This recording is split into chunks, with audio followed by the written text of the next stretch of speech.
Hey everyone, on today's video I'm going to show you a step-by-step tutorial on how to use Nationwide Card Reader. So first we're going to go to our browser.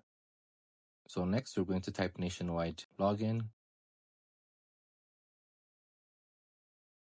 So as you can see, the first link that's up there, you're going to click on it. So this is their official website, as you can see. The next thing we do is we're going to go to have to log in. Click on login into the internet bank. So next you're going to put your customer number, which is unique for you, as well as your date of birth. Then once you're done, you're going to click on continue. Once you do that, this is the page that's going to be presented. Then you're going to click in from your accounts there. So once you click on them, this is the page that's going to present.